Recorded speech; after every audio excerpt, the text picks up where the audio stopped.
Did you have any aspirations to write the book before you were out? I had talked to, well, we knew the movie was being made within 3 weeks of the mission.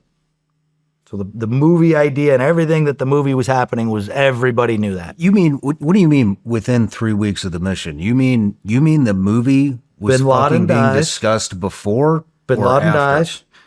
3 weeks within the mission, we go to Panetta's retirement ceremony, and he has, at Langley, Virginia, full access to Langley, the screenwriter, producer, and director. So we all knew that. Very, very loud and proud that, okay, they're making a movie out of this. Dude, how the fuck does the government sue you for $7 million They didn't sue for me. writing a book or whatever the fuck they Yeah. whatever you call it, prosecuted you? Yeah. They fucking took your money. They took $7 million that you earned from the book, but the director of CIA has given full access to CIA headquarters at Langley, Virginia to make a fucking movie. They gave the female CIA woman, they gave her permission to talk to the producers to give them the movie. That's the reason the movie's so accurate. So we all knew, plain as day, right? We knew this was happening. We knew this was coming. And honestly, it wasn't much of a surprise. Right? Did your team know you were going to write the book? Not everybody, but I talked to a crew that I respected and said, hey, here's what I'm doing. What was their take? Mixed results. A key piece to explaining what I was doing was, hey, look, I'm not putting my name on it. I'm not getting out in front of it. And I think they were like, okay, that makes sense. If you can do that, we get it. Because everybody else we'd seen was beating their chest, taking credit, right? And I was like, look, I don't want any of that. I'm not using my name. I don't have any plans on showing my face. I want to tell the story. I'm a kid who read a book. I read a whole bunch of books growing up, and it's because of those books that I voluntarily did 13 fucking tours, right? It was those books I read about, right? It wasn't, so yeah, I don't think writing books is bad. You know, I think if you're a SEAL who's done, and there's some out there, right, that have done very little and written about it a lot. So those kind of give a bad, but those are also guys saying, hey, look at me at the same time. So I took a very different approach. I've been there, did it. I don't want the press publicity, and I'm gonna tell the story, and I'm gonna do it under the radar. At least that was the approach. That was the plan until I got punched in the face. Where do we go from here? A book came out. Well, let me back up. Next question, right? So I get out of the Navy. I'm gonna write a book. I've never written a fucking book before. How do you do this? I'm like, okay. I met a literary agent who does the book stuff. Talked to her. I'm like, hey, how do I do this? I need an attorney, whatever. She had represented a former Delta Force author by the name of Dalton Fury. That was his pseudonym, right? Delta Force officer, wrote a book called Killing Bin Laden. Interesting. Yeah, interesting, but okay. He now died of cancer. So Dalton Fury writes this book. Literary agent had represented him. So she's like, hey, I can help you. I helped him through the whole process. I'll get you in touch with the same lawyer we used to do his book. Amazing. Great. That's exactly what we need. So former SOCOM JAG. Now civilian practice. Represented other military authors. Like, okay, great. I think I got a lawyer. I got my literary agent. We go get a publishing deal. And I'm like, okay, how do we need to do this, lawyer? How does this work? He's like, okay, well, I can review the book. I've got my clearances. I've done this for other people. I'll review the book and set. That's how it works. I'm like, okay, check. Did I know anybody who'd write a book could create some waves in the community? Sure. But as long as my lawyer was telling me I was legal, and I'm referencing that against the movies and everything else coming out from the administration, I'm like, okay, seems to make sense. This guy's a former SOCOM JAG. He's represented a former officer who wrote a book about bin Laden and did a 60 Minutes episode. Yeah. I've got the right legal advice. Seems like the perfect fit. So boom, knock out the book. Book finishes, right? We get it published, and the book comes out, right? And as the book comes out, that's when the government hears it, reads it, whatever, and they go high and right? Now, mind you, my book came out before the presidential election, and it came out before Obama's movie, right? Before the Zero Dark 30 movie, and I want to say it might have come out before The Finish, which was the book that they'd all given interviews for.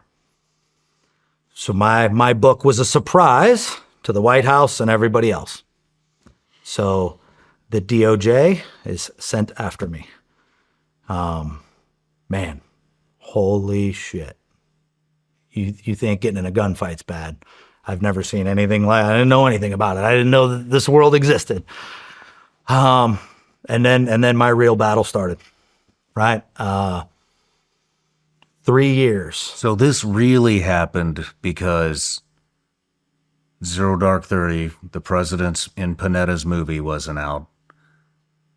Their book wasn't out. Interesting timing to all of this, right? If I look at somebody who's running for president for a second term, right, who's going to run very much so on his movie that he's promoting, that's promoting his heroic decision-making to take out bin Laden, right?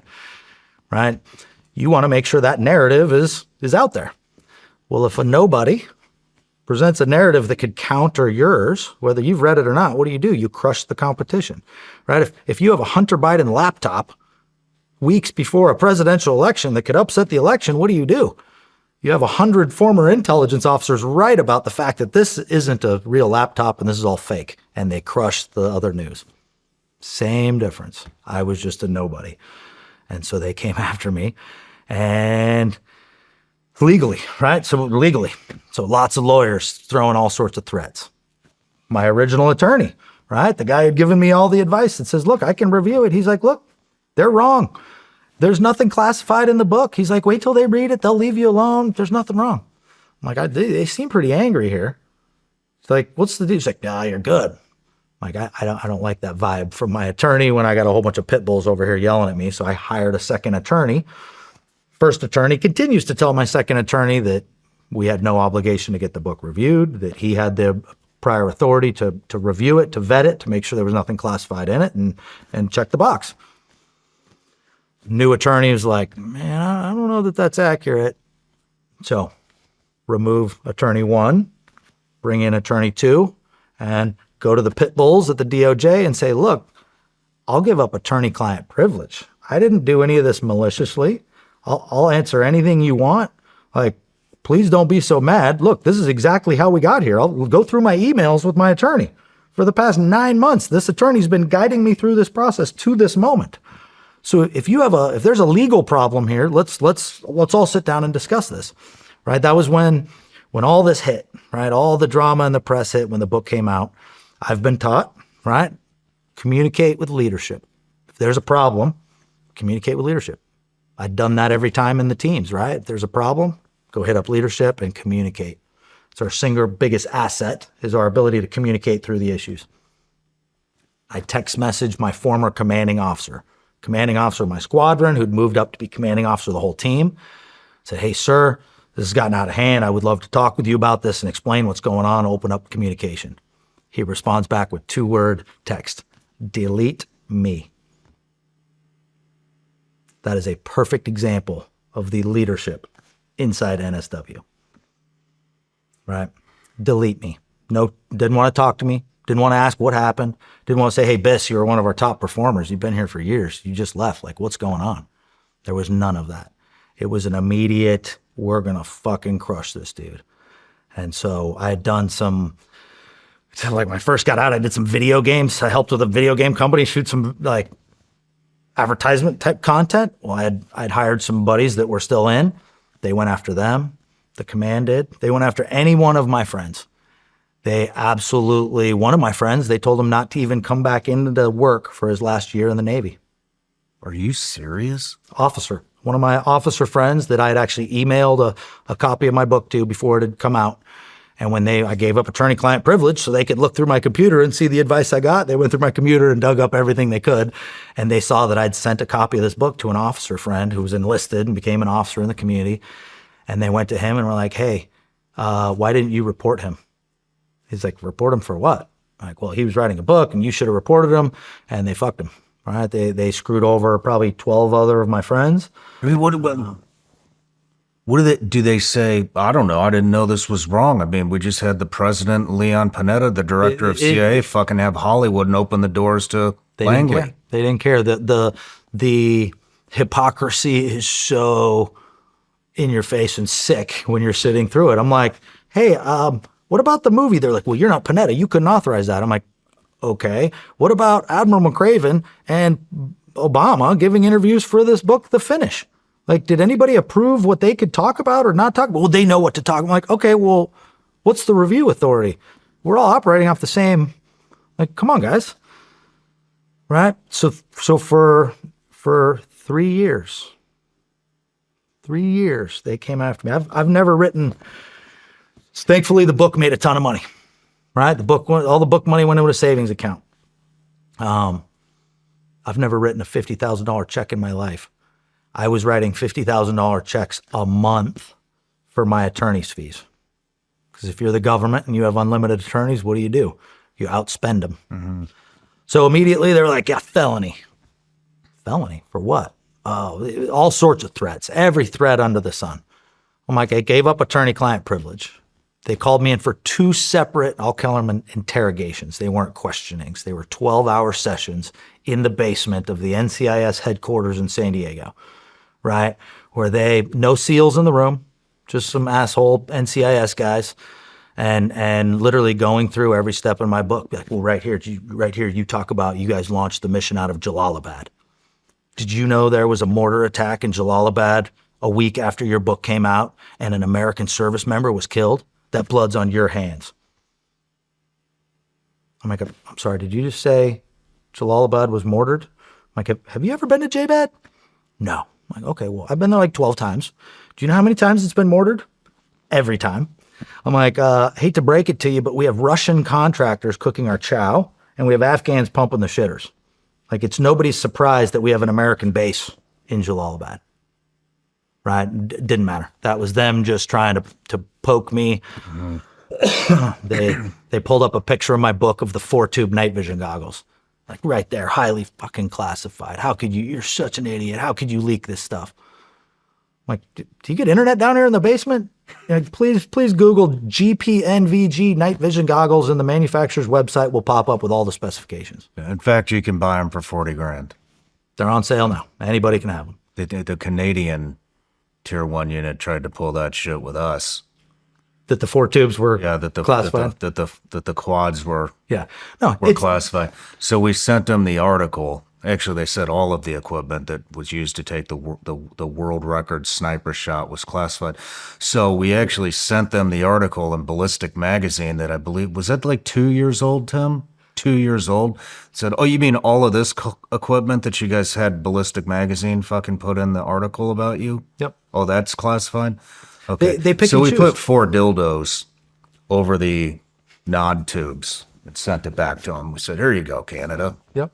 They'll just pick and dildo choose the holders on hypocrisy. They kept saying, look, it's tactics, techniques, and procedures, TTPs. It's the same bullshit they just went after Pete Scobell on, right? Who's the guy? What's the guy's name that? I won't say his last name, but his first name's Walt, and he had the Walt balls Allman. He's an admiral, right? I don't know what rank he is. Is Walt Allman an admiral, Tim? Yeah, Walt Allman. He's the guy. Yeah, he went after Pete Scobell and like threatened him and said that he's gonna fucking ruin his reputation in the SEAL teams because he came on the Sean Ryan show and talked about an operation. Look, I love Walt, but I think people change when they get into positions of leadership, and I think that's why I left the community, is because I saw these great officers moving up into a realm where they became politicians. And sorry, I'm not a fan of any politician. Yeah. Walt came, he got in touch with my attorney, who's sitting right over here, Tim Parlatore, and is telling him that Pete needs to Sean needs to take the episode down or whatever because Pete released classified information about the weight of the boats. He said the wrong fucking weight of the boats. It's like, Walt. Here's what I would say to that, right?